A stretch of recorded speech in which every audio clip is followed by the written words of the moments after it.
భగవంతుని యొక్క అనుగ్రహం చాలా ఆశ్చర్యకరంగా ఉంటుంది. ఎందుచేత అంటే కృష్ణ భగవానుడు అరణ్యంలో ఎందుకు పనికి రాకుండా పడిపోయినటువంటి ఒక ఎండు పుల్లని తీసుకుని తన నోటి దగ్గర పెట్టి మురళిగా దాన్ని వాయించి దాని జన్మకి సార్థకత వహించాడు. అలా ఎందుకు పనికిరానటువంటి నన్ను స్వీకరించి స్వామి నా చేత భాగవతం చెప్పించాలి అని నిర్ణయం చేశాడు. నా జన్మ సాఫల్యం చెందింది అనడానికి నాకు ఇంతకన్నా ఆనందదాయకమైన విషయం ఏముంటుంది? ఎందుచేత నేను ఈ మాట అంటున్నానంటే, మిగిలినటువంటి పురాణములు వేరు, భాగవతం ఒక్కటి ఒక ఎత్తు. వ్యాస భగవానుడు ఈ దేశానికి చేసినటువంటి సేవ సామాన్యమైనటువంటిది కాదు, మహోత్కృష్టమైనటువంటి సేవ చేశాడు ఆయన. అటువంటి మహానుభావుడు ఆయన వేదరాశినంతటినీ విభాగం చేశాడు. ఋగ్యజుర్ సామ అధర్వణ వేదములని చేసి అంతటితో ఊరుకోలేదు. అల్పాయుర్దాయం కలిగి అనారోగ్యంతో ఉంటూ బుద్ధి ఎప్పుడూ కూడా అర్ధకామముల యందు మాత్రమే తగిలి ఉండేటటువంటి సామాన్యమైనటువంటి జనులు కలియుగంలో వేదాల్ని నాలుగింటిని చదవడం దుస్సాధ్యమనేటటువంటి బుద్ధి చేత వ్యాస భగవానుడు వేదరాశిని నాలుగా విభాగం చేశాడు. విభాగం చేసి మళ్ళీ వేదంలో పూర్వభాగం అంతా మనం ఆచరించవలసినటువంటి విధి విధానములను గురించి, మనం ఆచరించినటువంటి విధి విధానముల వలన మనము పొందేటటువంటి ఇహలౌకిక పారలౌకిక సౌఖ్యములను గూర్చి వివరణ చేస్తుంది. ఉత్తర భాగం అంతా కూడా మళ్ళీ మనం ఒక అమ్మ కడుపులో ప్రవేశించవలసినటువంటి అవసరం లేకుండా ఇదే తుట్ట జన్మ చేసుకోవడం కోసమని ఏ జ్ఞాన సముపార్జన చేయడం చేత జ్ఞానాత్ కేవల కైవల్యం, ఆ జ్ఞానము చేత మాత్రమే కైవల్యం లభిస్తుంది. అందుచేత పునరావృత్తి రహిత శాశ్వత శివ సాయుధ్య సిద్ధి కొరకు ఏ జ్ఞానమును మనం పొందాలో అటువంటి జ్ఞానాన్ని వేదము యొక్క ఉత్తర భాగము ప్రతిపాదన చేస్తుంది. ఆయన తన శిష్యుడైనటువంటి జైమిని చేత వేదమునకు పూర్వభాగమైనటువంటి కర్మకి సంబంధించినటువంటి విషయాలన్నిటికీ వ్యాఖ్యానం చేయించాడు. దాన్ని పూర్వమీమాంస అంటారు. ఉత్తర భాగం అంతా జ్ఞానమునకు సంబంధించినది. ఆయనే స్వయంగా బ్రహ్మసూత్రములను రచించారు. దాన్ని జైమిని రచించినది పూర్వమీమాంస, ఈయన రచించినది బ్రహ్మసూత్రములు లేదా ఉత్తరమీమాంస అంటారు. మళ్ళీ 18 పురాణములకు కర్త అయ్యాడు ఆయన. 18 పురాణములను రచించాడు. పురాణం రచించడం అంటే ఆయన ఏదో పురాణం చెప్తున్నాడు రా అంటారు, అంత తేలిక కాదు. సర్గశ్చ ప్రతిసర్గశ్చ వంశో మన్వంతరాణిచ అని వంశాలు చరితం చేయవా పురాణం పంచలక్షణం. పురాణమునకు 5 లక్షణములు ఉండాలి. సర్గ ప్రతిసర్గ అని విభాగం ఉండాలి. గొప్ప గొప్ప వంశములను గురించి ప్రస్తావన చెయ్యాలి. వంశో మన్వంతరాణిచ, అనేక మన్వంతరములలో జరిగినటువంటి విశేషాల్ని చెప్పాలి. అది భగవత్ సంబంధంగా దాన్ని ప్రతిపాదన చెయ్యగలిగినటువంటి శక్తి ఉండాలి. అటువంటి వాడు తప్ప పురాణాన్ని చెప్పలేడు. అటువంటి పురాణాల్ని రచించినటువంటి మహానుభావుడు వేదవ్యాసుడు ఆయన 18 పురాణములను రచన చేశాడు. అందులో మనకి జ్ఞాపకం ఉండడం కోసమని ఒక తేలిక సూత్రాన్ని ఒకదాన్ని పెద్దలు ప్రతిపాదన చేస్తూ ఉంటారు. మద్వయం బద్వయం చైవ భ్రత్రయం వ చతుష్టయం అనాపలింగ కోస్కాని పురాణాన్ని పృథక్ పృథక్ అని. మద్వయం అంటే మకారంతో 2 పురాణాలు ఉంటాయి. ఒకటి మార్కండేయ పురాణము, రెండవది మత్స్య పురాణము. మద్వయం బద్వయం చైవ, బా మీద 2 ఉంటాయి, భాగవతము భవిష్య పురాణము. మద్వయం బద్వయం చైవ భ్రత్రయం, బ్రా మీద 3 ఉంటాయి. అవి బ్రహ్మపురాణము, బ్రహ్మాండ పురాణము, బ్రహ్మ వైవర్త పురాణము. భ్రత్రయం చైవ వచతుష్టయం, వకారం మీద 4 ఉంటాయి. అవి వరాహ పురాణము, విష్ణు పురాణము, వామన పురాణము, వాయు పురాణము. అందుకని 4 పురాణాలు. వచతుష్టయం అనాపలింగ కూస్కాని, అనేటటువంటి అనాపలింగ కోస్కాని అన్నప్పుడు ఒక్కొక్క అక్షరానికి మళ్ళీ ఒక్కొక్క పురాణం వస్తూ ఉంటుంది. నా అంటే నారద పురాణం, ప అంటే పద్మపురాణం, లిం అంటే లింగ పురాణం, గ అంటే గరుడ పురాణం, కు అంటే కూర్మ పురాణం, స్కా అంటే స్కాంద పురాణం. ఇలాగా మద్వయం బద్వయం చైవ భ్రత్రయం వ చతుష్టయం అనాపలింగ కోస్కాని పురాణాన్ని పృథక్ పృథక్ 18 పురాణములను రచించాడు. ఈ 18 పురాణములను రచించి తాను వేదములను విభాగము చేసినప్పుడు ఒక్కొక్క వేదము ఒక్కొక్క శిష్యుడికి అప్పచెప్పాడు. వ్యాసుడు చేసినటువంటి సేవ అంతా ఇంత కాదు. మహానుభావుడు అందులో మొట్టమొదటిదైనటువంటి ఋగ్వేదాన్ని పైలుడు అనబడేటటువంటి ఒక శిష్యుడికి పూర్ణంగా నేర్పాడు. నేర్పి ఆయన ఆధిపత్యం వహించాడు దాని శాఖలకి. అంచేత పైలుడికి ఋగ్వేదం నేర్పాడు. యజుర్వేదాన్ని వైశంపాయనుడు అనబడేటటువంటి ఋషి తెలుసుకున్నారు. అలాగే సామవేదాన్ని జైమిని పూర్ణంగా అవగాహన చేసుకున్నాడు. అధర్వణ వేదాన్ని సుమంతువు అనబడేటటువంటి ఒక ఋషికి తెలియచేశారు. ఈ 18 పురాణములను రోమహర్షణుడు అనబడేటటువంటి ఒక మహానుభావుడికి నేర్పారు. ఆ రోమహర్షణుని యొక్క కుమారుడే సూతుడు. ఆ సూతుడు పురాణ ప్రవచనం చేస్తుంటాడు. అందుకే మీరు ఎప్పుడైనా ఎక్కడైనా ఏదైనా విషయం వినవలసి వస్తే శౌనకాది మహర్షులు సూత భగవానుణ్ణి సేవించి నువ్వు మాకు ఏదైనా పురాణాన్ని చెప్పవలసింది అని అడిగితే సూతుడు పురాణ ప్రవచనం చేస్తూ ఉంటాడు. ఆ రోమహర్షణుని కుమారుడు సూతుడు. ఆశ్చర్యం ఏమిటంటే పురాణ వాంగ్మయాన్నంతటినీ కూడా ప్రవచనం చేసినటువంటి వాళ్ళు సూతుడు రోమహర్షణుడు అయితే ఒక్క భాగవతాన్ని మాత్రం శుకబ్రహ్మ చెప్పారు. శుకబ్రహ్మ సాక్షాత్ వేదవ్యాసుని యొక్క కుమారుడు. ఆయన పుట్టుక చేతనే అపారమైనటువంటి జ్ఞాన వైరాగ్యములు భక్తి కలిగినటువంటి వాడు. ఎంత వైరాగ్య భావన కలిగిన వాడంటే ఆయన మంచి నిండు యవ్వనంలో ఉన్నటువంటి రోజులలో తండ్రి గారు ఆయన్ని వివాహం చేసుకోమని అడిగారు. దేవీ భాగవతం చాలా విశేషంగా వర్ణన చేస్తుంది.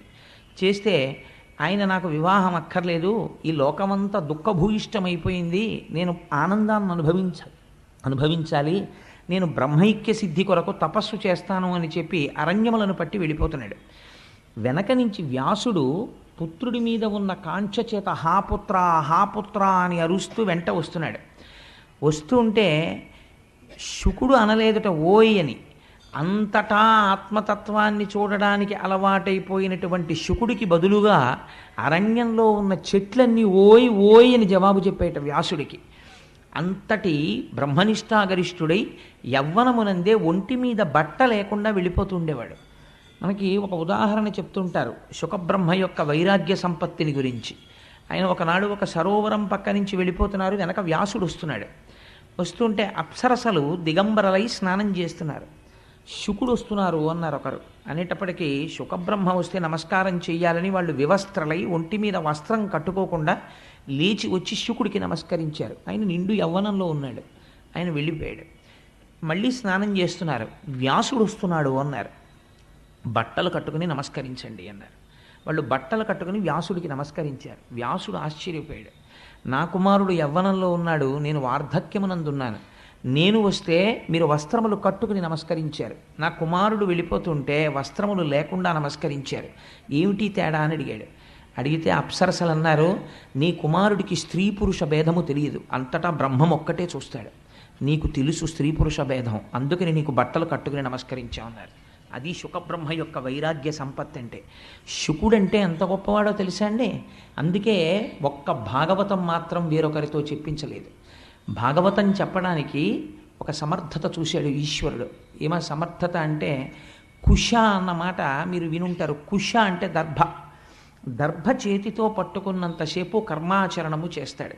కర్మాచరణము దేని కొరకు చేస్తారంటే కర్మ చెయ్యగా చెయ్యగా చెయ్యగా చెయ్యగా ఇంటిని తుడుచుకుని బూజులన్నీ దులుపుకున్న తర్వాత పండగొచ్చే ముందు శుభ్రపడినటువంటి ఇల్లులా మీరు భగవద్భక్తితో కర్మాచరణము చేయగా లోపల ఉండేటటువంటి మనస్సు కంటిన మాలిన్యము తొలగి ఈశ్వరుడు వచ్చి కూర్చోడానికి సత్కర్మాచరణము పూనికతో సంతోషంతో చెయ్యడానికి కావలసినటువంటి బుద్ధి యందు ఆనందప్రదమైన స్థితి ఏర్పడుతుంది. అప్పుడు దాని వలన జ్ఞానము కలుగుతుంది. ఆ జ్ఞానము చేత మోక్షము కలుగుతుంది.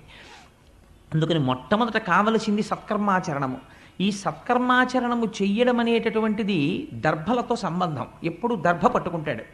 అందుకని కుశ అంటే దర్భని పట్టుకున్నవాడు. తిరగేయండి శుక అంటే ఇప్పుడు ఆయనకి కర్మాచరణము లేదు. కర్మాచరణము లేదంటే ఆయన కావాలని మానినవాడు కాదు, ఆయన చెయ్యడానికి కర్మ లేనివాడు. ఈ స్థితికి వెళ్ళిపోయినవాడు. ఎందుకని నిరంతరము బ్రహ్మమునందు రమిస్తూ ఉంటాడు. అది తప్ప వేరొక వస్తువు ఆయనకి తెలియదు. ఎప్పుడూ బ్రహ్మమునే చూస్తాడు, బ్రహ్మముతో కలిసి ఉంటాడు, బ్రహ్మమును పొందుతుంటాడు. ఇంత ఆనంద స్థితిని అనుభవించేటటువంటి వ్యక్తి శంకర భగవత్పాదులు కౌపీన పంచకం అని ఒక పంచకం చేశారు. అందులో అంటారు ఏంటి, అసలు కౌపీనం పెట్టుకున్నవాడంత భాగ్యవంతుడు ఈ ప్రపంచంలో ఎక్కడున్నాడు అన్నారు. ఎందుకని వాడు అన్నీ విడిచిపెట్టి సర్వసంగ పరిత్యాగి అయి ఈశ్వరుడి పాదార విందములను సేవిస్తూ తిరుగుతున్నాడు. అటువంటి వాడికి ఇంద్రపదవి లభించినా సరే తిరస్కరిస్తాడు. నాకు అక్కర్లేదు, నాకు ఇందులో తృప్తి ఉందంటాడు. అటువంటి మహానుభావుడైనటువంటి శుకుడు నిరంతరము ఆనందం అనుభవించేవాడు. ఆయన ఏదైనా ఒక ప్రదేశానికి వస్తే ఒక ఆవు పాలు పితకడానికి ఎంత సమయం పడుతుందో అంతకన్నా ఎక్కువ సమయం నిలబడేవాడు కాదు. ఎందుకు నిలబడేవాడు కాదు అంటే, ఒకవేళ అంతకన్నా ఎక్కువసేపు ఎక్కడైనా నిలబడితే ఆ ఊర్లో ఉన్న వ్యక్తులతో తనకి పరిచయం ఏర్పడితే ఆ పరిచయాల వల్ల ఇంతమంది తన మనసులో ప్రవేశించి వీళ్ళు ఫలానా వీళ్ళు ఫలానా వీళ్ళు ఫలానా అని గుర్తు పెట్టుకుని వీళ్ళందరినీ లోపల పెట్టుకుంటే ఈశ్వరుడితో సంగము తగ్గిపోయి లోకముతో సంగము పెరిగిపోతుందని ఒక ఆవు పాలు పితికిన కాలము ఎంత పడుతుందో అంతకన్నా ఎక్కువ ఉండకుండా తిరుగుతూ వెళ్ళిపోతుండేవాడు. అటువంటి మహానుభావుడు శుకుడు తనంత తానుగా వచ్చి 7 రోజుల పాటు కూర్చుని భాగవతాన్ని ప్రవచనం చేశాడు. ఎవరి కొరకు ప్రవచనం చేశాడు? నేను ఒకసారి సూర్యకళామందిరంలోనూ వెంకటేశ్వర ఫంక్షన్ హాల్లోనూ నాకు జ్ఞాపకం లేదు, కానీ ప్రవచనం చేస్తూ ఒక మాట అన్నాను. ఈ భాగవత ప్రవచనం అనేటటువంటిది ఎవరి కొరకు చేయబడినది అంటే, భాగవతం అందరూ వినలేరు అని శాస్త్రం. ఎందుచేత అంటే భాగవతం వింటే కొన్ని కోట్ల జన్మల తర్వాత మాత్రమే భాగవత శ్రవణం జరుగుతుంది. ఎందుచేత అంటే అన్ని పురాణములను రచించినట్టు వ్యాసుడు రచించలేదు దాన్ని. 17 పురాణములు రచించేశాడు. అప్పటికి మహాభారతాన్ని రచించేశాడు, వేద విభాగం చేసేశాడు, బ్రహ్మసూత్రాల్ని రచించేశాడు. అన్నీ రచించిన తర్వాత ఒకసారి సరస్వతీ నదీ తీరంలో తన ఆశ్రమానికి దగ్గరలో కూర్చుని ఉన్నాడు. మనస్సంతా ఏదో నైరాశ్యం ఆవహించింది, ఏదో నిరాశ, ఏదో లోటు, తాను ఏదో తక్కువ చేశాననేటటువంటి భావన, ఎక్కడో ఏదో చెయ్యడంలో అసంపూర్తిగా మిగిలిపోయింది అని తను చేసిన కార్యక్రమాన్ని ఆలోచించాడు. వేదరాశినంతటినీ విభాగం చేశాను, 17 పురాణములను రచించాను, బ్రహ్మసూత్రములను రచించాను, పరాశరుడికి సత్యవతీదేవికి నారాయణాంశలో కుమారుడిగా జన్మించినందుకు నేను చేయగలిగినంత సేవ చేశాను, ఈశ్వరుడి పాదములు పట్టి సేవించాను, ధ్యానం చేశాను. అయినా నా మనస్సుకి ఎందుకో లోటుగా ఉంది, ఎందుకింత లోటుగా ఉంది అని ఆలోచన చేశాడు. ఆ ఆలోచన చేసినప్పుడు మహానుభావుడు నారదుడు దర్శనమిచ్చాడు. మనకి రామాయణం మొట్టమొదటి సంక్షేప రామాయణం చెప్పినవాడు నారదుడే, భాగవతం సంక్షేప భాగవతం చెప్పినవాడు నారదుడే. నారం దదాతీతి ఇది నారదః, ఆయన జ్ఞానాన్ని ఇస్తుంటాడు. ఆ నారదుడు వచ్చి ఒక మాట చెప్పాడు, వ్యాస, నీ మనస్సు ఎందుకు అసంతృప్తితో లోటుతో ఉన్నదో తెలుసా? నువ్వు ఇన్ని విషయాల్ని రచించావు, భారతాన్ని రచించావు, కానీ భారతంలో కృష్ణ కథ ఎక్కడ చెప్పినా ధర్మము తప్పినటువంటి కౌరవులు ఎటువంటి స్థితిని పొందుతున్నారు, ధర్మమును పట్టుకున్నటువంటి పాండవులు ఎటువంటి స్థితిని పొందుతున్నారు అన్న ప్రధాన కథకి అనుసంధానము చేశావు కృష్ణ కథని తప్ప, కృష్ణ భక్తుల యొక్క చరిత్రని, ఈ ప్రపంచమంతా ఎలా పరిఢవిల్లుతోందో, ఈ విశ్వము ఎలా సృష్టింపబడిందో, పంచభూతములు ఎలా వచ్చాయో, భగవంతుని యొక్క నిర్హేతుక కృపచేత ఆయన సృష్టికర్తయ్యై, స్థితికర్తయ్యై, ప్రళయకర్తయ్యై ఈ లోకాన్ని ఎలా పరిపాలన చేస్తున్నాడో నువ్వెక్కడా చెప్పలేదు. ఆ కారణం చేత నీ మనస్సులో ఎక్కడో చిన్న లోటు ఏర్పడింది, ఇది పూర్తి చేయడానికి నువ్వు భాగవత రచన చెయ్యి అని ప్రబోధం చేశాడు. అప్పుడు ఆనందాన్ని పొందినటువంటి వాడై వ్యాసభగవానుడు ధ్యానమగ్నుడై ఆచమనం చేసి కూర్చుని అప్పుడు భాగవతాన్ని రచించడం ప్రారంభించాడు. ఇంత చేసిన తరువాత ఏది చెయ్యడం మిగిలిపోయిందని వ్యాసుడు నైరాశ్యం చెందాడో, ఏది అందించడం చేత తన జన్మ సార్థకత పొందుతుందనుకున్నాడో, ఏది అందించిన తరువాత, ఏది తెలుసుకున్న తర్వాత మనిషిలో ఒక గొప్ప మార్పు వస్తుందో, కొన్ని కోట్ల జన్మల నుంచి మనసు ఏది పట్టుకోకపోవడం వల్ల అలా తిరిగిందో, ఏది పట్టుకోవడం వల్ల మనుష్య జన్మకి సార్థకత సిద్ధిస్తుందో, అటువంటి మహౌషధాన్ని మహానుభావుడు అందించడం ప్రారంభం చేశాడు. అందుకే అది వేరొకరు చెప్పడానికి కుదరదు, అది సాక్షాత్తుగా ఉపనిషత్తుల యొక్క సారాంశము. జ్ఞానమంతా కూడా భాగవతమునందు నిక్షేపింపబడింది. ఇది చెప్పడానికి శుకబ్రహ్మ మాత్రమే చెప్పాలి. అందుకని తన కుమారుడైనటువంటి శుకబ్రహ్మకి భాగవతాన్ని ప్రబోధం చేసి ఆ భాగవతం శుకబ్రహ్మ పరీక్షిత్ మహారాజు గారికి 7 రోజులు చెప్పాడు. ఎటువంటి పరిస్థితిలో చెప్పాడు?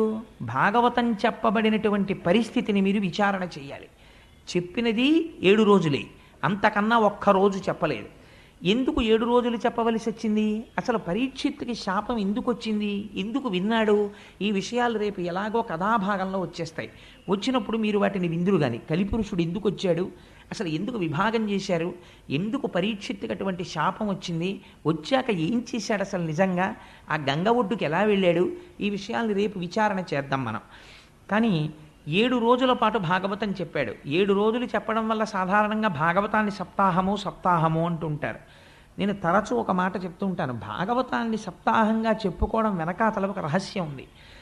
ఏమి సప్తాహమని ఎందుకు చెప్పుకుంటారంటే, ఒక మనిషి ఎన్ని సంవత్సరములు బ్రతకనివ్వండి, 80 ఏళ్ళు బ్రతకనివ్వండి, 90 ఏళ్ళు బ్రతకనివ్వండి, శతమానం భవతి శతాయు పురుష స్థితేంద్రియ ఆయుష్దేవేంద్రియే ప్రతిష్టతి, 100 ఏళ్ళు పూర్ణంగా బ్రతకనివ్వండి. ఎన్ని రోజులు బ్రతికాడు? 7 రోజులే బతుకుతాడు. ఎందుచేత? ఎన్ని సంవత్సరములు బ్రతికినా అతను బ్రతికినవి ఆది సోమ మంగ బుధ గురు శుక్ర శని, ఇంతకన్నా లేవు. 8వ రోజు బతికింది ఒకటి నాకు చూపించండి, ఉండదు. ఎప్పుడు చచ్చిపోతాడు? ఈ 7 రోజుల్లోనే చచ్చిపోతాడు. అయ్యా అలా కుదరదండి, నేను దేశాన్నంతటినీ ఏలినవాణ్ణి, లేకపోతే నేను చాలా విద్వాంసుణ్ణి, నేను మహాపండితుణ్ణి, నేను గొప్ప జ్ఞానిని, నేను కూడా అందరిలా 7 రోజుల్లో పోవడం ఏమిటి, నాకు 8వ రోజు ఉండదా? ఉండదు. ఎవరైనా 7 రోజుల్లోనే వెళ్ళిపోవాలి, ఆ 7 రోజుల్లోనే పుట్టాలి, ఆ 7 రోజులే ఉండాలి, ఆ 7 రోజులే తిరగాలి. కాబట్టి భాగవతం సప్తాహం అంటే, నువ్వు ఏ రోజున భగవంతుణ్ణి స్మరించడం మానేశావో ఆ రోజు ఆ ఇల్లు పరమ అమంగళకరమైన రోజు. ఎందుచేత? ఆ రోజు భగవంతుని ఎడ విస్మృతి కలిగింది కాబట్టి తను భగవన్నామమును పలకలేదు, ఈశ్వరుడికి నమస్కరించలేదు, ఈశ్వరుడి గురించిన తలంపు లేదు. ఆ రోజు తాను ఉండి మరణించిన వాడితో సమానము. కాబట్టి ఇప్పుడు ఆ రోజుని ఇంట్లో ఏం తిరిగింది? నడయాడిన ప్రేతం ఒకటి తిరిగింది, ఒక శవం ఆ ఇంట్లో నడిచింది. కాబట్టి ఇప్పుడు అమంగళమైంది. కాబట్టి ఏది బ్రతుకు? నిజమైన బ్రతుకేది అంటే, నిజమైన బ్రతుకు ఈశ్వరుని యొక్క నామస్మరణమే. భగవంతుడి నామమును ఎవరు స్మరిస్తాడో వాడు మాత్రమే బ్రతికి ఉన్నవాడు. అయితే స్మరిద్దామంటే అంత తేలికగా స్మరణకు వస్తుందా? ఆ వస్తువు యందు మీకు ప్రీతి ఏర్పడితే మీకు మనసు స్మరించడానికి అవరోధం ఉండదు. మీరు ఎక్కడ కూర్చోండి, మీకు ఏ వస్తువు ఇష్టమో ఆ వస్తువుని స్మరిస్తుంది. ఎందుకు ఇష్టం? ఎందుకు స్మరిస్తోంది?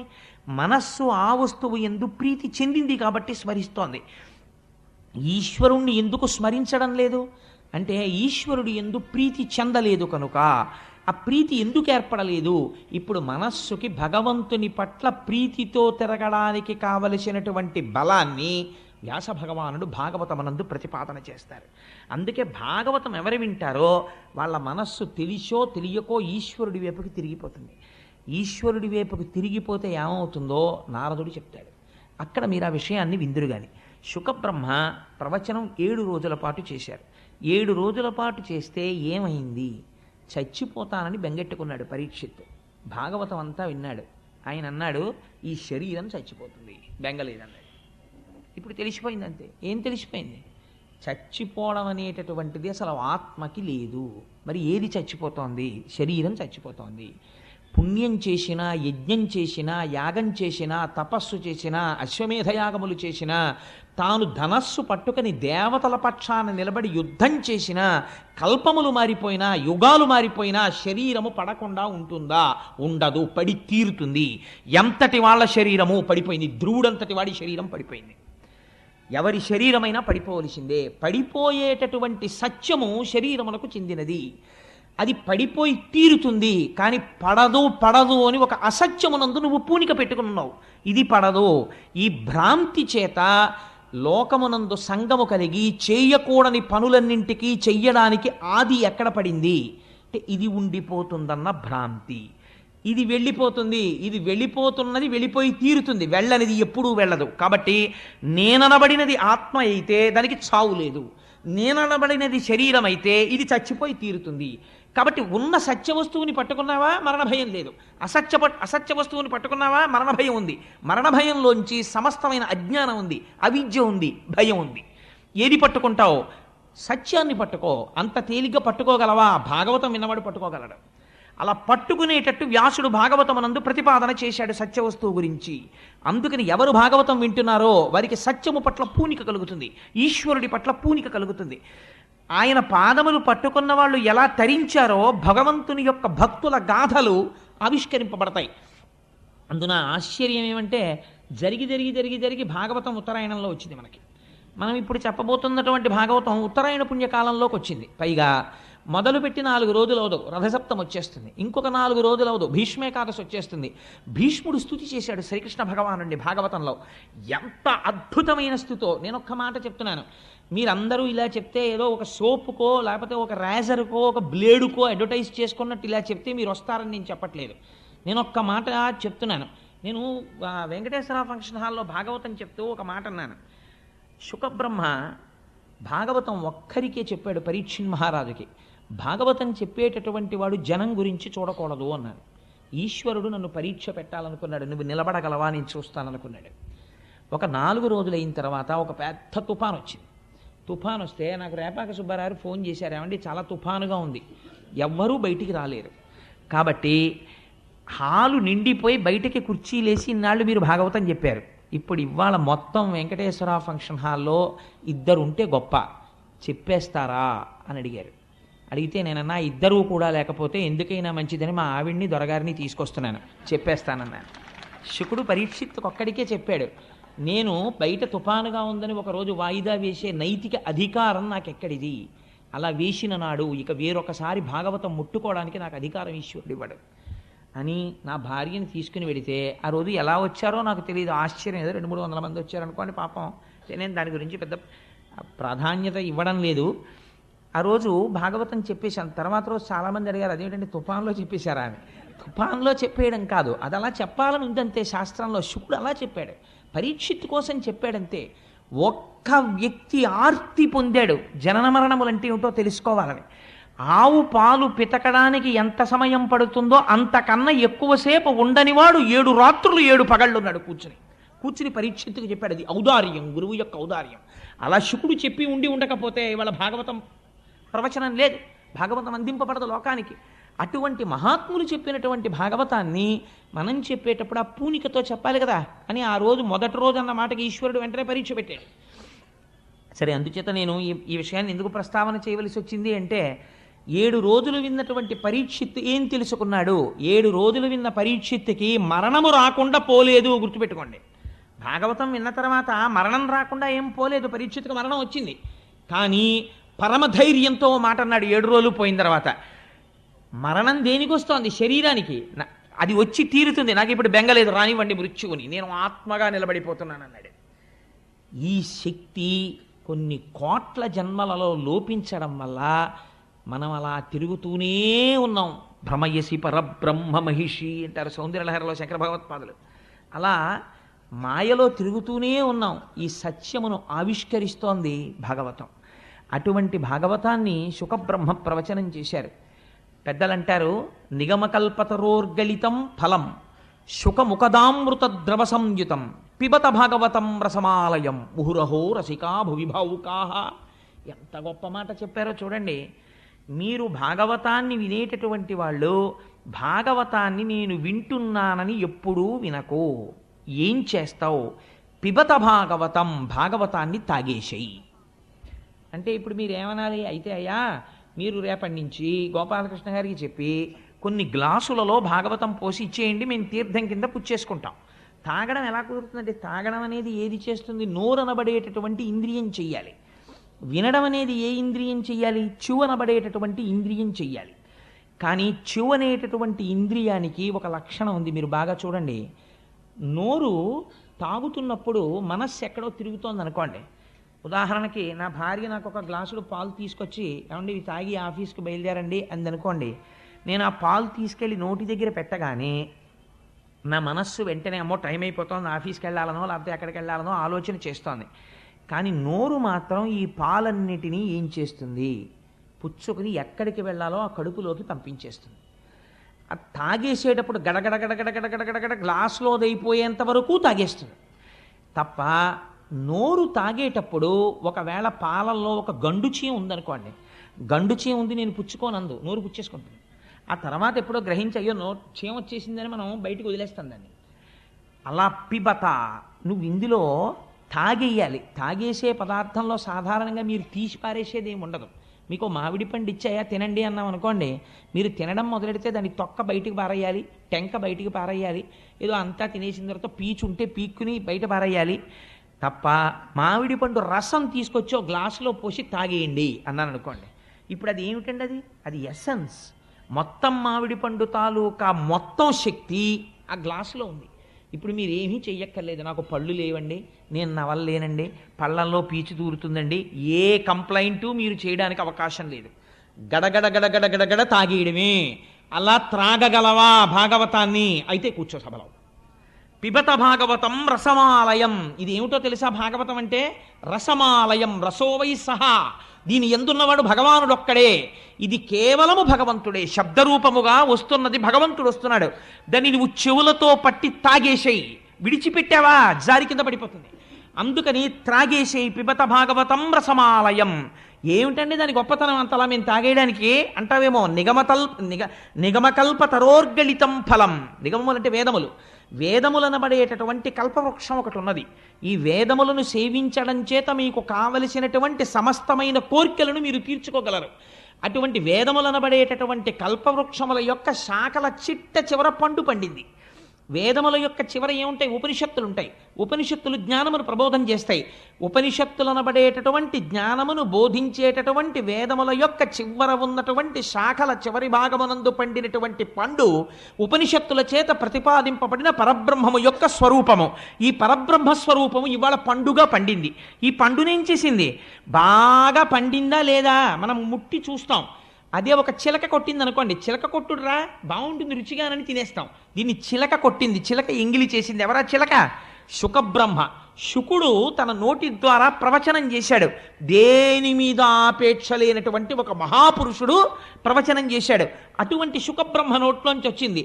అందుకని నిగమకల్పతరోర్గళితం ఫలం శుకముఖదామృత ద్రవ సంయుతం పిబత భాగవతం. ఆ భాగవతాన్ని తాగేసే. రసమాలయం. ఇది ఈశ్వరుడితో నిండిపోయింది. రసమాలయం ముహురహో రసికా భువి భావుకాహ. భూమి యందు నువ్వు భావుకుడు అయితే నువ్వు చేయవలసినటువంటి ప్రధాన కర్తవ్యం ఇదే. భాగవతాన్ని తాగేసేయి. అందుకని అంత గొప్ప భాగవతం ఈ భాగవతము. ఇటువంటి భాగవతాన్ని సంస్కృతంలో మహానుభావుడు 12 స్కందములలో ప్రవచనం చేశాడు వ్యాసుడు. చేస్తే మన అదృష్టం ఏమిటో అని తెలుసా అండి? దాన్ని ఆంధ్రీకరించినటువంటి మహానుభావుడు పోతనామాచ్యుల వారు. పోతన గారంటే నాకు ఎంత ప్రీతో ఎంత భక్తో. అంటే మీలో ఎవరికన్నా గొప్పవాణ్ణి కాదు ఆ విషయంలో. మీ అందరికీ పోతన గారంటే మహాభక్తి.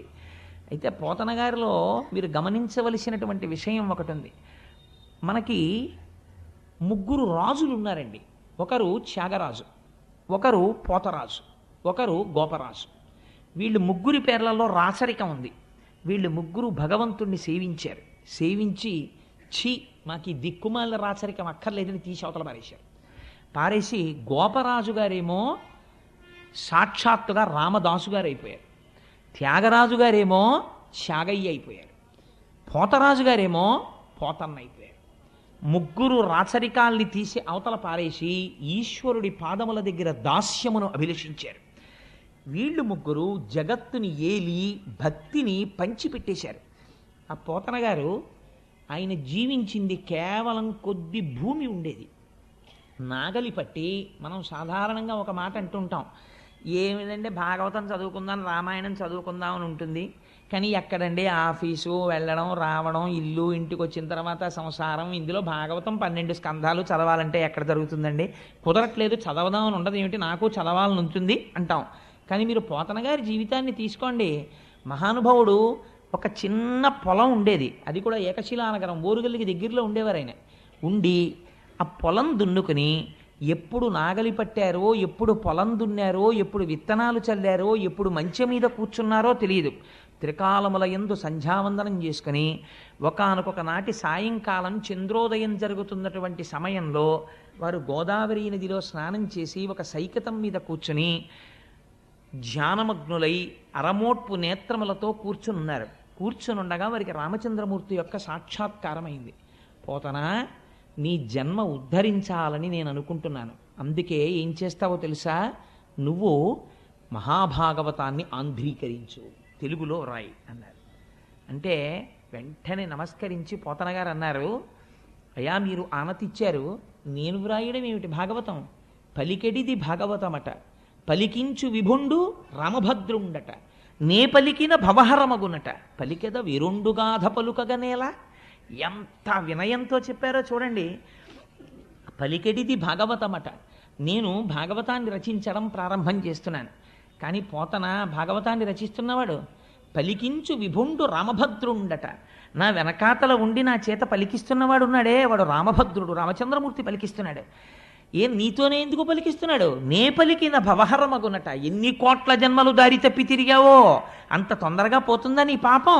ఆ పాపం పోగొట్టడానికి నీతో భాగవతం రచింపచేస్తున్నాను. నే పలికిన భవహరమగునట. పలికెద వేరొండు గాథ పలుకగనేలా. ఇంకొక గాథ నేను ఎందుకు పలకాలి? నా చేత ఈశ్వరుడు ఏది పలికిస్తున్నాడో అదే నేను పలుకుతాను. ఇందులో ఒక గమ్మత్తుందండి. ఈ మాట చెప్పి పోతన గారు వెంటనే అన్నారు, చేతులారంగ శివుని పూజింపడేని, నోరు నొవ్వంగ హరికీర్తి నుడువడేని, దయయు సత్యంబు లోనుగా తలపడేని, కలుగనీటికి తల్లుల కడుపు చేటు అన్నాడు. ఎంత గొప్ప మాట చూడండి. చేతులారంగ శివుని పూజింపడేని, పరమశివుణ్ణి పూజించి తీరాలి. ఏమండి, శ్రీ మహావిష్ణువుని పూజించకూడదా? పలికించు విభుండు రామభద్రుండట అన్నారు కదా, ఏం రామచంద్రమూర్తిని పూజించకూడదా? కృష్ణుణ్ణి పూజించకూడదా? శివుణ్ణి పూజించమని పోతన గారు ఎందుకు చెప్పారు అంటే, పరమశివుణ్ణి మనం లింగ రూపంలో ఆరాధన చేస్తాం. లింగ రూపానికి కాళ్ళు చేతులు ఉన్నాయా? మీరు ఒకసారి ఆలోచన చేయండి. కాళ్ళు చేతులు ఉన్నటువంటి ఒక గొప్ప మూర్తి ముందు మీరు కూర్చుంటే మీ మనస్సు తెలిసో తెలియకో దాని యందు మగ్నమవుతుంది. భయ ఎంత బాగున్నాడో, స్వామి ఎంత బాగున్నాడో అని మీ మనస్సు అక్కడ నిలబడుతుంది. కాళ్ళు చేతులు లేవు, అలాగని రూపం లేకుండా లేదు. రూపము ఉంది, రూపము లేదు. లింగానికి కాళ్ళు చేతులు ఎక్కడున్నాయి? కాళ్ళు చేతులు లేవు. పోనీ అసలు రూపం లేదంటావా? ఏదో ఒక రూపం ఉంది శివలింగానికి. కాబట్టి ఇప్పుడు ఏమైంది? రూపము లేదు, రూపం ఉన్నది. అరూపరూపి. అరూపరూపి అయినటువంటి లింగమును ఆరాధన చెయ్యాలంటే మీరు సాధన యందు ఒక మెట్టు పైకెక్కిన వారై ఉండాలి. లేకపోతే మీరు అక్కడ నిలబడలేరు. లింగం ముందు కూర్చుని పూజ చేయడం కష్టం, మీ మనస్సు నిలబడదు. ఏముంటుంది ఇందులో అని నేను నీళ్లు పోయానండి, దాని మీద పాలు ఎందుకు పోయడం, దాని మీద పెరుగు ఎందుకు పోయడం, దానికి ఏమైనా కాళ్ళున్నాయా చేతులున్నాయా, ఏమిటి పోయినాం, అసలు దీనికి ముఖం ఎటుందండి అని అడిగాడు ఒక ఆయన. శివలింగం దగ్గరికి వెళ్ళి మీరు ఏమంటే దీని ముఖం ఎటు అని అడిగారు అనుకోండి, వెంటనే పెద్ద ఆయన అన్నాడు, అన్ని వేపుల ముఖం, నువ్వు ఎటు విభూతి ఎట్టి బొట్టెడితే అటు ముఖం. అయితే శివలింగానికి నాలుగు పక్కల కూర్చుని నలుగురు నాలుగు పక్కల విభూతి ఎట్టి బొట్టెడితే నాలుగు పక్కల ముఖం ఉంది. సరే, పైన ఒక ఆయన గంధం రాసి బొట్టెడితే పైన ఒక ముఖం ఉంది. సజ్జోజాత అఘోర తత్పురుష వామదేవ ఈశానములన్న 5 ముఖాలతో ఉన్నాడు. అంటే ఈశ్వరుడు అంతటా చూస్తున్నాడు. ఈ భావనతో నువ్వు లింగమును అర్చన చేస్తున్నావంటే నీకు లోకమంతా లింగస్వరూపంగా కనపడడం ప్రారంభమైపోయింది. ఉదయగ్రామము పనవట్టము అభిషేక ప్రవాహంబు వార్ధి ధరీధాంతము ధూపధూమము జలదీప ప్రభారాశి కౌముది తారానివహంబులద్భుత సుమంబులుగా తమోదూత సఖ్యదమై సీత గభస్తిబింబ శివలింగం బొప్పే ప్రాచీదిశన్ అంటాడు ధూర్జిటి కళహస్తీశ్వర మహాత్యంలో. నాకు అంతటా శివలింగమే కనపడుతోంది అంటాడు. నీ రూపంబు తలంపగా తుది మొదల్నేగాన నీవైన చోరారాయమ్మని అంచు చెప్పవు వృధారంభంబులింకేటికిన్ పాలన్ముంచుము నిటముంచుమిక నిన్నే నమ్మినాడంచు మీ శ్రీరామార్చిత పాద పద్మజుగళా శ్రీకాళహస్తీశ్వర అంటాడు. నిన్ను చూడాలి అంటే లోకమంతటా నిండిపోయి ఉన్నావు, నేను ఎలా చూడగలను? నాకు చేత కావట్లేదు. నువ్వే వచ్చి నాకు చెప్పి నా చేత చూడడం ఎలాగో నేను చూసి ధన్యుడనయ్యేటట్టు నువ్వు చెయ్యాలి తండ్రి అంటాడు. అటువంటి లింగ పూజ ప్రయత్నపూర్వకంగా చేసి తీరాలి ఉదయకాలమునందు. అందుచేత చేతులారంగ శివుని పూజింపడేని. మేము శివ పూజ చేస్తామండి, మేము శైవులమండి, కాబట్టి మేము విష్ణువుని పూజించమండి, మేము విష్ణునామం చెప్పమండి అని అనకూడదు. నోరు నొవ్వంగా ఎలా కీర్తించాలట. నీ కొడుక్కి ఒక ర్యాంక్ వస్తే కనపడ్డవాడికి కనపడని వాడికి అందరికీ వెళ్ళి చెప్పుకుంటావే.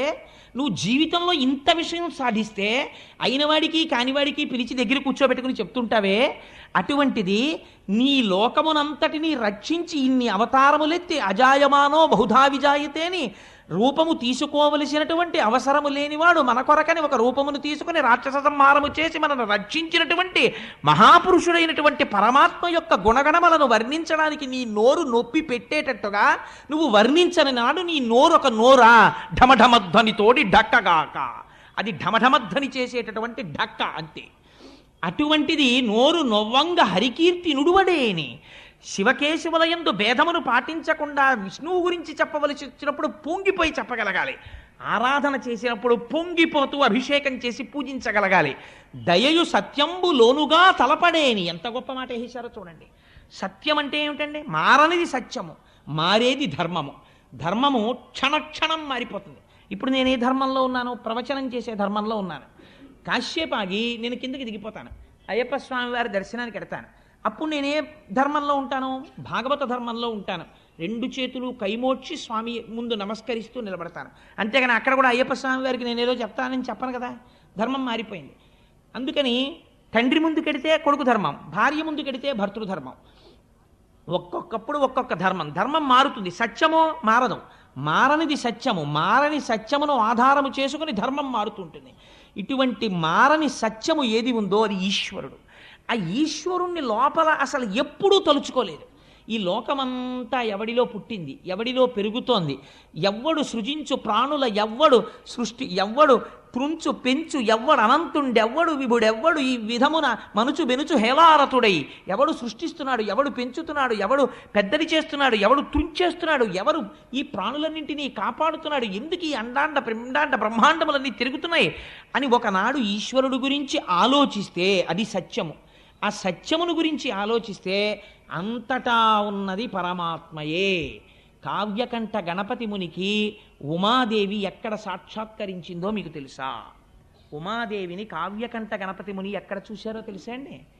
నిన్న లేనటువంటి గడ్డి పరక ఇవాళ వడ్డుగింజలోంచి కొద్దిగా పైకొచ్చి సూర్యకిరణం పడేటప్పటికే ఆకుపచ్చ రంగుతో అటూ ఇటూ కదులుతున్నటువంటి తేజస్సుతో నిండిన వెల్లివిరుస్తున్న ఆకుపచ్చతనంతో ఉన్నటువంటి గడ్డి పరకలో ఉమాదేవి అమ్మవారు ఉన్నది, శక్తి రూపిణి అయి. ఇది మా అమ్మంటే అని గడ్డి పరకని చూసి ఉమాసహస్రం చెప్పి పొంగిపోయాడు కావ్యకంఠ గణపతి ముని. అలా చూడగలిగిన శక్తి నీకుంటే నీకు అంతటా బ్రహ్మమే ఉన్నది. అప్పుడు నువ్వు దేని పట్ల ద్వేషిస్తావు, దేన్ని కోపగించుకుంటావు, దేని మీద నువ్వు అసహ్యాన్ని పెంచుకుంటావు? ఒక ధర్మాన్ని నిర్వర్తించడానికి నువ్వు శాసనం చేస్తావంతే. కానీ ఇక్కడ మాత్రం లోకమంతటా బ్రహ్మమును చూస్తుంటావు. అలా చూడడం దయ కలిగి ఉండడం ప్రాణుల యందు. దయయు సత్యంబులోనుగా తలపడేని. అందుకే పెద్దలు ఒకడు తుంటరితనంతో ప్రవర్తన చేశాడనుకోండి, శపించరు, వాళ్ళని తక్కువ చేసి మాట్లాడరు. ఒకనాడు ఈశ్వరానుగ్రహం కలిగి అతను వృద్ధిలోకి రావాలండి, పాపం తెలియదు, చూశారా ఎంత అజ్ఞానమో అంటారు. అలా అనగలగడానికి, అంతగా మన్నించగలగడానికి కారణం ఏమిటో తెలుసా అండి? అంతటా ఈశ్వరుణ్ణి చూస్తున్నాడు. అంతటా ఈశ్వరుణ్ణి చూడగలిగిన వాడికి మాత్రమే ఈ దయ ఉంటుంది, లేనివాడికి ఆ దయ ఉండదు. దయయు సత్యంబు లోనుగా తలపడేని. ఇలా తలచనప్పుడు పుట్టిన దగ్గర నుంచి తినడం, తిరగడం, కొన్నాళ్ళు అయిపోయిన తర్వాత ఈ శరీరం వదిలేయడం, ఈ మాత్రం దానికి ఎన్ని కోట్ల జన్మలు ఎత్తావో, ఎన్ని కోట్ల జన్మలలో అమ్మ కడుపులో పడుకున్నావో, ఇప్పటికి ఎంతమంది అమ్మ కడుపులలోంచి బయటికి వచ్చేటప్పుడు ప్రసవ వేదనని మరణవేదనగా మార్చి అమ్మని కొన్ని గంటలు బాధ పెట్టి నువ్వు బయటికి వచ్చి నువ్వు సాధించిందే ఉంది. కలుగనేటికి తల్లుల కడుపు చేటు. అస్తమానం వెళ్ళి ఆ తల్లి కడుపులో కూర్చుని ఆ తల్లిని బాధ పెట్టడం తప్ప నువ్వు పుట్టి ప్రయోజనం ఏమిట్రా అని అడిగారు పోతన గారు. సాధారణంగా పోతన గారు అంత కఠినంగా అసలు మాట్లాడరు. ఎంత మాట వేశారో చూడండి. ఆ మాటతో లోకమునకు బోధ చేస్తున్నారు. చేతులారంగ శివుని పూజింపడేని, నోరు నొవ్వంగ హరికీర్తి నుడుబడేని, దయయు సత్యంబు లోనుగా తలపడేని, కలుగనేటికి తల్లుల కడుపు చేటు. అటువంటి పోతనామాచ్యుడు మహానుభావుడు భాగవతాన్ని ఆంధ్రీకరిస్తూ మొట్టమొదట ఒక పద్యం చెప్పుకున్నారు. శ్రీకైవల్య పదంబు చేరుటకునై చింతించదన్ లోక రక్షైకారంభకు భక్త పాలన కళా సంరంభకున్ కేళి లోల విలస దృగ్జాల సంభూత నానా కంజాత భవాండ కుంభకు మహానందాంగనా డింబకున్ అని చెప్పుకున్నారు. శ్రీకైవల్య పదంబు చేరుటకునై చింతించదన్. పోతనగారి యొక్క శక్తి ఏమిటో, పోతనగారి ఉపాసన బలం ఏమిటో మీరు ఆ పద్యాల్లో చూడాలి. అసలు నిజంగా పద్యం నోటికి వచ్చిందనుకోండి, మీరు ఆ పద్యం ఎక్కడ కూర్చున్నా చదువుకోగలిగారు అనుకోండి, ఆ పద్యం ఒక్కటి చాలు జీవితాన్ని మార్చేస్తుంది. శ్రీకైవల్య పదంబు చేరుటకునై. ఎందుకు చెప్తున్నాను ఈ భాగవతం? భాగవతం చెప్పడం అంటే పోతన గారు ఎందుకు ఆంధ్రీకరిస్తున్నారు? ఈ భాగవతాన్ని ఆంధ్రీకరించి దీన్ని రాజులకిచ్చి, లేకపోతే ఎవరో జమీందారులకిచ్చి వారి దగ్గర ఈనాములు పుచ్చుకొని, వాళ్ళ దగ్గర డబ్బు పుచ్చుకొని, కానుకలు పుచ్చుకొని, నేను ఏదో పాముకోవాలనేటటువంటి తాపత్రయం నాకు లేదు. ఈశ్వరుడి గురించి చెప్పుకొని, శ్రీకైవల్యం అంటే ఏమిటో తెలుసా అండి? కైవల్యం అన్నమాట అద్వైత సంప్రదాయానికి చెందింది. కైవల్యం అంటే ఇంకా మళ్ళీ తిరిగి రానటువంటి అవసరం లేకుండా ఈశ్వరుడిలో కలిసిపోవడం. అలా ఈశ్వరుడు యందు నా తేజస్సు వెళ్ళి ఆయన తేజస్సులోకి కలిసిపోవాలి. అలా కలిసిపోవడం కోసం శ్రీకైవల్య పదంబు చేరుటకునై చింతించదన్. ఇదో అందమైన మాట. భాగవతం ఆంధ్రీకరిస్తున్నారా, చింతిస్తున్నారా? ఆయన చింతించదన్. చింతించదన్ అంటే ఏమిటండి? చింతించదన్ అంటే చిత్తము, మనస్సు దాన్నే ఆలోచన చేయుట, ఏకాగ్రమై మనస్సు ఒక వస్తువు గురించి ఆలోచన చేస్తోంది. ఏ వస్తువు గురించి ఆలోచిస్తోంది అంటే ఇప్పుడు ఆయన ధ్యానమగ్నులై ఉన్నారు, ధ్యానము చేస్తున్నారు. రామచంద్రమూర్తి రచింప చేస్తున్నాడు కాబట్టి చెయ్యి పోతన గారిది, కదిపిన శక్తి ఎవరిది? రామచంద్రమూర్తిది. ఇప్పుడు ఈ పద్యం నేను చెప్తుంటే ఈ పద్యం ఎవరి శక్తి మీరు ఆలోచించండి. రామచంద్రమూర్తి యొక్క శక్తి ఆ పద్యం. శ్రీకైవల్య పదంబు చేరుటకునై చింతించదన్ లోకరక్షైకారంభకు. లోకములను రక్షించడము ఆరంభించినవాడు. అసలు లోకరక్షణము ఆరంభం ఎక్కడ ప్రారంభం అవుతుంది? సృష్టించడంలో ప్రారంభం అవుతుంది. కాబట్టి సృష్టికర్తగా నేను నమస్కరిస్తున్నాను. లోకరక్షైకారంభకు భక్త పాలన కళా సంరంభకున్. ఎంత గొప్ప మాట అండి ఇది! భక్త పాలన కళా సంరంభకున్. లోకమునంతటినీ ఆయన రక్షిస్తుంటాడు. అదే పనిగా ఆయన పెట్టిన అన్నం తిని ఆయన జీర్ణం చేసి ఆయన శక్తినిస్తే ఆ శక్తితో ఈశ్వరుణ్ణి తిట్టేవాడి ఎందుకు కూడా ఈశ్వరుడు శక్తి రూపంలో ఉంటాడు. కానీ తనని నమ్ముకుని ఈశ్వరుడు ఉన్నాడు అని పూనికతో ఉన్న వాళ్ళని రక్షించడం కోసం వాళ్ళ వెంట పరిగెడుతుంటాడు. అలా పరిగెట్టేటటువంటి లక్షణం ఉన్నవాడు ఉన్నాడే, వాడు లోకరక్షైకారంభకు భక్తపాలన కళా సంరంభకున్ దానవోద్రేక స్తంభకు. దానవుల యొక్క ఉద్రేకమును స్తంభింపచేయువాడు. నా అంతటి వాణ్ణి నేను, నాకు చావెక్కడుందంటాడు. మీరు ఒక్క విషయం ఆలోచించండి. మనం పురాణంలో ఏం చెప్తామంటే రాక్షసులందరికీ కూడా ఎందుకు వచ్చేసింది అజ్ఞానం అంటే వాడికి నాకు చావు లేదని బయలుదేరుతాడు. సాధారణంగా అజ్ఞానం ఎక్కడ బయలుదేరుతుందంటే నాకు చావెక్కడుందండి, వాడంటే పక్కింటి వాడు వెర్రాడు చచ్చిపోయాడు, నేను ఎందుకు చచ్చిపోతానంటాడు. 80 ఏళ్ళు రానివ్వండి. నేను ఒక ఆశ్చర్యకరమైన పోకడ చూస్తుంటాను లోకంలో. ఎవరైనా పెద్దవాళ్ళ దగ్గరికి వెళ్ళి మీరు అయ్యో పాపం మీకు అప్పుడే 80 ఏళ్ళు వచ్చేయండి అన్నారనుకోండి, వాళ్ళు అంటారు ఏంటి 80 ఏళ్ళు అంటే పెద్ద విశేషం ఏముందండి, భలేవరే ఫలానా ఆయన 100 సంవత్సరములు బతికాడండి, నేను దేనికి బాధపడుతున్నానో తెలుసా, 100 ఏళ్ళకి పిడరాయిలా ఉండేవాడండి, 3 పూట్ల తిని 80 ఏళ్ళకి తినలేకపోతున్నాను అప్పడాలు నేనని బాధపడతాడు వీడు. తప్ప 80 ఏళ్ళకి నేను ఈశ్వరార్చన చేయలేకపోతున్నానని బాధపడ్డవాడు. అందుచేత దానవోద్రేక స్తంభకు అంటే లయకారకుడై ఈ లోకములన్నింటినీ లయం చేస్తున్నవాడు ఎవరున్నాడో వాడికి నమస్కరిస్తున్నాను. ఇప్పుడు ఎవరి పేరైనా పోతన గారు చెప్పారండి. అసలు ఆయన పరబ్రహ్మమునకు నమస్కరిస్తున్నారు. సృష్టికర్తయ్యి, స్థితికర్తయ్యి, ప్రళయకర్త అయినటువంటి పరబ్రహ్మము ఏది ఉన్నదో దానికి నేను నమస్కరిస్తున్నాను. లోకరక్షైకారంభకు భక్తపాలన కళా సంరంభకు దానవోద్రేక స్తంభకు కేళి లోల విలస దృగ్జాల సంభూత నానా కంజాత భవాండ కుంభకు. కేవలము ఇలా చూపులు చూస్తే ఆ చూపుల చేత ఈ లోకములన్నింటినీ సృష్టించగలిగినటువంటి సమర్థుడు ఎవరున్నాడో వాడికి నేను నమస్కరిస్తున్నాను.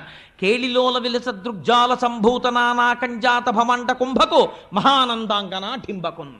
ఎంత అందమైన మాట చూడండి. మరి భాగవతంలో ప్రతిపాదించినది ఎవరి రూపాన్ని ప్రతిపాదించారు? పరబ్రహ్మంగా కృష్ణ భగవానుడిని. కాబట్టి ఇప్పుడు ఏమంటున్నారు? కృష్ణుడంట లేదు, మహానందాంగన. ఆవిడ అక్కడ ఉండేటటువంటి నందుని యొక్క భార్య, అందుకని మహానందాంగన డింబకొన్. ఆ నందుడి యొక్క భార్య అయినటువంటి యశోదాకుమారుడైనటువంటి బిడ్డడు చిన్నివాడున్నాడే డింబకుడు, ఆ పిల్లవాడు, వాడి గురించి నేను చెప్తున్నాను. వాడు చిన్న పిల్లవాడిలా కనపడుతున్నారు కానీ వాడి పరబ్రహ్మం, అందుకని వాడి కథ నేను చెప్పుకుంటున్నాను.